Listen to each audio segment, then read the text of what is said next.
ഇത് പാരീസിലെ Eiffel ടവറാണ്. Eiffel tower വളരെ മനോഹരമായിട്ടുള്ളൊരു കാഴ്ചയാണ് ഇത്. ഈ ലൈറ്റൊക്കെ ഇട്ടിട്ട് ഒരുപാട് ആളുകൾ ഇത് കാണാനായിട്ട് വന്നിരിക്കുന്നുണ്ട്. കണ്ടവൻ ആളുകളുണ്ട്.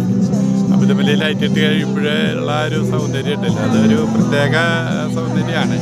ഇതിൻ്റെ സറൗണ്ടിങ്ങും നോക്കിയാൽ അറിയാം. സറൗണ്ടിങ്ങിൽ ഇതായിട്ട് അവിടെ ഒരു ബിൽഡിങ് ഇങ്ങനെ നല്ല മനോഹരമായിട്ടുള്ളതുണ്ട്. ഒപ്പം തന്നെ ഇവിടെ സറൗണ്ടിങ്ങിൽ ഇങ്ങനെ നോക്കിയാൽ ആളുകളുടെ ഒരു കൂട്ടാണ്. ഒരുപാട് ആളുകൾ വന്നിട്ട് ഇങ്ങനെ ഈ ഒരു സീൻ ആസ്വദിക്കാനായിട്ട് വന്നിരിക്കുന്നുണ്ട്. മനോഹരമായിട്ടുള്ള ഇതിൻ്റെ ചുറ്റുപാടാണ് ഈ കാണിക്കുന്നത്. അങ്ങനെ ചുറ്റും കാണുന്ന കാഴ്ചയാണ്. ഒപ്പം തന്നെ ഈ ടവറിൻ്റെ മുന്നിൽ കൂടെ ഒരു നദി കൂടെ ഒഴുകുന്നുണ്ടെന്നുള്ളതാണ്. അപ്പോൾ നദിയിൽ ബോട്ടിങ്ങും ലൈറ്റ് ബോട്ടിങ്ങും ഒക്കെ ഉണ്ട്. ലൈറ്റൊക്കെ ഇട്ട് അലങ്കരിച്ച ബോട്ടുകളിലുള്ള യാത്രയിലൊക്കെ അവരിൻ്റെ താഴ്ഭാഗത്തെ കുറച്ച് സീനുകളാണ് ഈ കാണുന്നത്. താഴ്ഭാഗത്തെ സീനുകൾ നല്ല രസമാണ് കാണാനായിട്ട്. ഒരു മറക്കാനാവാത്തൊരു അനുഭവം തരുന്നതാണ്. ഓക്കെ.